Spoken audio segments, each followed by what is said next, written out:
Okay folks, update time. I know it's been a while since I've posted anything to do with this Volvo, and there's a good reason for that. This thing's been at the shop for months now.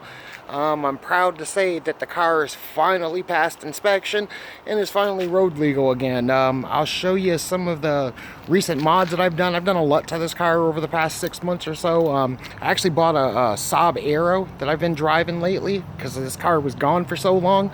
So I'll do a video on that one later. It's already full stage 3. So let's go ahead and do a recap of this one. So right off the rip, it still has the winter tires on it, unfortunately, and it still has the white fender. I haven't got around to painting that yet, but I'll show you some of the things that I have done, and there's still a ton of stuff that I have out at my apartment. I'm currently at my girlfriend's house where this car's parked. The Saab's parked at my house, but I'll show you some of the mods I've done since the last video. I can't remember off the rip if those little Cobra lights were on the hood or not. These little LED washer lights. I don't know, I like them. I think they're cool. So far, I got rid of the stock side markers and went for blacked out ones. I actually have a set of blacked out corner markers coming as well, and I'm going to be going with the LED projector halo headlights for the car. So let's see.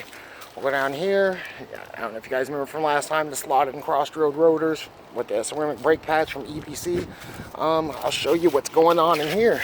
I remember I talked about putting coilovers on it.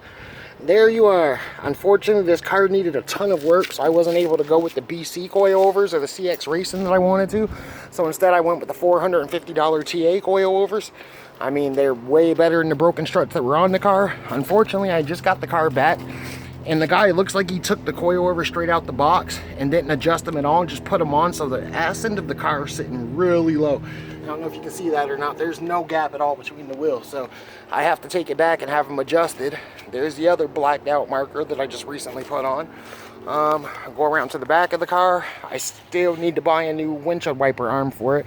I can tell you right now, those little cheap eBay ones they sell that are made out of plastic, and things are garbage. I've been through 3 of those already, so I went ahead and took $100 and I bought an OEM one. It's coming. So let me go ahead and pop the trunk. She's a little bit more cleaner this time, I believe, than last time you guys seen her. So I recently just bought some brand new. I bought a brand new 1000-watt Kenwood amp to upgrade because the old one was it was a little beat up.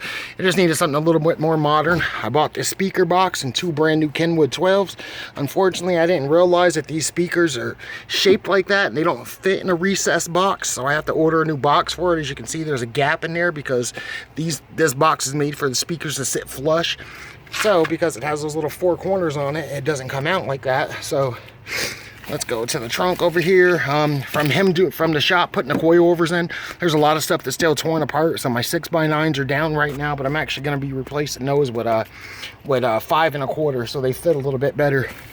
These are the original tail markers, or the side markers that came out, like I'm sure most people still have on their car, the red and the yellow ones for the front and back.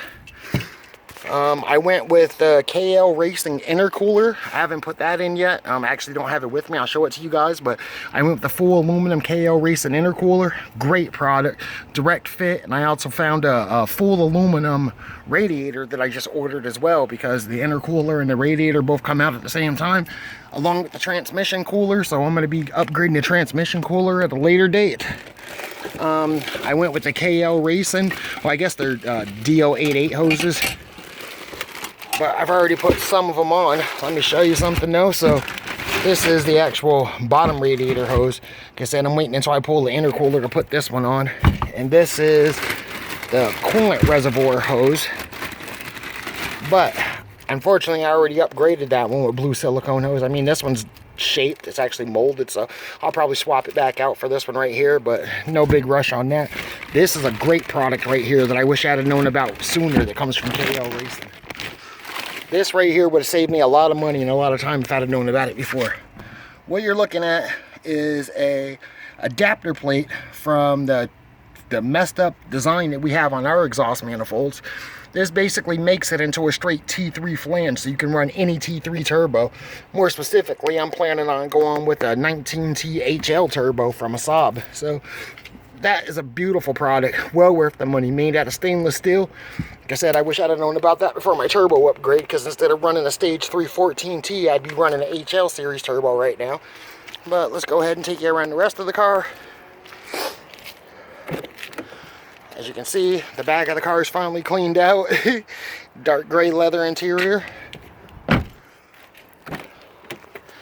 There's the front. Still a little bit of garbage in here, but for the most part, she's pretty cleaned out. There's the touchscreen radio that I still had in there. I'm actually going to be replacing that with an Android here in the future. So I'm sure you guys remember from the last video, my boost gauge is over there in the vent. Go around the other side here. Oh, so some of the work that had to be done underneath the car. When I took it in for inspection, the car actually had rusted gas tank straps. It had a rear crash bar that was rusted out, and it also had rust on the brake lines. So it cost a couple $1,000s, but I just had all the brake lines replaced with stainless steel. I had new gas tank straps and shield put on there after I powder coated them so they'd never rust again. And I actually had to order a crash bar from New Mexico, or actually Mexico it was. And I finally got that put in at the same time, so all the coilovers all have brand new mounts and bushings and kits and everything, so I didn't reuse anything from the old busted struts. So under the hood, we still have the HKS blow-off valve. There's my secondary catch can over here in the corner. I don't know if you guys can see that or not. I actually got a rainproof guard for this here filter because I'm planning on running it out the wheel well down there when I take this fender off to have it color matched. So it's actually a true cold air intake. I went ahead and swapped out most of the radiator hoses with that DO88 kit. So as you can see, got the top radiator hose kit done. That one molded hose I was just showing you actually replaces that one down there, but I replaced that when I did the turbo swap. So like I said, I'm not in a big hurry to change it out. I mean, I will just because I paid for it, but those are just some of the modifications that I've made. Nice little look at the Stage 314T turbo again. So yeah, it just cost me a ton of money. I really planned on having my summer rims and everything put on by now, but I'm just happy to finally have that yellow 6 on there. This car is good until June of next year. So that's pretty much it for updates that I've done. I know it doesn't look like much, but it's probably about $4 grand I've dropped on this car since last time, between all the parts and the coilovers and the labor on the car and blah blah blah. So like I said, it rides beautiful now. For the first time since owning the car, it doesn't have any broken coil springs on it. So I gotta say, these TA coilovers are a little stiff. I don't know if that's just because it's adjusted down, which looks to me to be as far as it goes, or if that's just how they are because they're only 450 bucks. I mean, I guess I'll find out once I have it adjusted. But as you can see, the rear tire actually sits up inside the wheel.